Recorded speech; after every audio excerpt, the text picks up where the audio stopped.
Hello, I'm Gemma and this is Non-Fic Books, and today I'm doing my monthly roundup for the end of September, which is mildly terrifying.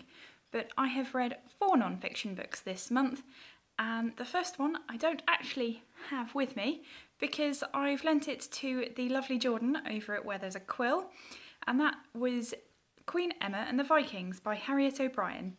I've done a full review of this down, so I'll leave the link down below. And it was a really interesting book. I knew very little about Queen Emma. I don't know very much. She was married to King Ethelred and then to King Canute. And that's not a time period I particularly know very well. It's just in the lead to the Norman conquest, and it's something I didn't know very much about. I thought her writing was very engaging. I would have liked a bit more depth, but overall it was a really interesting book. So go check that out if you're interested, and there's a lot more detail in my other review. The next one you will have seen mentioned because of my York History Talk video, and that's Marc Morris's King John book, Treachery, Tyranny and the Road to Magna Carta. His book is quite similar to what I thought about his talk. Really entertaining, very well written, but I would have liked a bit more depth. I'm not 100% sure who this book is written for, because it has a very confusing structure at first if you know nothing about it. I don't know a huge amount about King John. I'm much more interested previously in his mother, Eleanor of Aquitaine, who I just think was a battle axe and amazing. But I didn't know very much about King John. And so this structure where he sort of leaps between time periods, earlier in his life through to when he's reigning, I found a little bit confusing. I would have preferred a slightly more traditional, just straightforward chronological journey, as I think most people might do if they're reading this, because it's not in-depth enough to really interest people who know too much about this time period and King John and everything leading up to Magna Carta, but it's a bit confusing if you don't know anything about it. I mean, it's fine. I got the gist into my head eventually, but it could have been a more easy to read, accessible book, considering I think this is probably aimed at more sort of general public without much knowledge. But the writing was good, the information is really interesting. I'd certainly like to pick up a slightly more sturdier historical book about King John. I think it's really interesting, and I'd certainly like to learn more about the Magna Carta, because this doesn't actually have all that much information about the Magna Carta. It's only covered right at the end. There is a full translation of the Magna Carta in the back, which was quite interesting because I hadn't ever read that before. So overall, it was quite good, but again, I'm just not 100% sure who I'd recommend this to. And then the next book, totally different, and that was David Suchet's Poirot and Me. I'm a huge Agatha Christie fan, and after her autobiography I was chatting to people about what I should read next relating to, and it was Lil over at Lil's Vintage World, so thank you very much, who recommended this, and it was really enjoyable.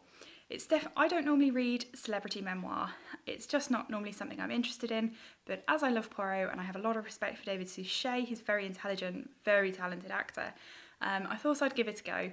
And it was really good. It definitely proves to me you've got to like someone if you're reading that particular celebrity's autobiography, because his voice was so strong. I think if you don't like David Suchet, don't pick this book up. But it doesn't follow all about his life. It's not like a lifelong autobiography. It's just about the filming of Poirot, which I think is really interesting. He goes through every single episode, talks about the filming of each of them, the different people he met throughout it, how he became just so involved with Poirot and came to love him as much as he did. He had a wonderful handwritten list when he started doing Poirot about all of the features from the books that really made the man a proper man, not a comic caricature which he had been played beforehand. And at the back there's a wonderful sort of copy of this list, which was great. It was a really sweet, entertaining book. The photographs are brilliant. I love the series. I love Poirot, the books, and David Suchet. So overall, if you're interested in any of those things whatsoever, or you've just run out of Agatha Christie stuff and you haven't read this, do pick it up, because it's a really enjoyable, very funny, very fast-paced read. I read it in a day or two. Really enjoyable, and I could just flick through some of the photos again and again, and it's definitely made me want to go and pick up the TV show. And then One of the fiction books that I read this month was Barbara Erskine's Daughters of Fire, which was really enjoyable. I've never picked up any Barbara Erskine before and I thought her writing was wonderful. But the thing that makes it relevant for this video is it introduces Cartimandua, who was one of the Briton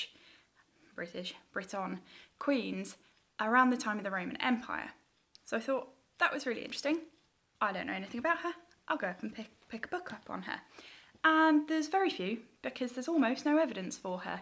She's not mentioned very much. So this was one of the only ones I could find, which is Cartimandua, Queen of the Brigantes by Nicki Howarth. And, oh, I really don't recommend this book. It's a book of two halves.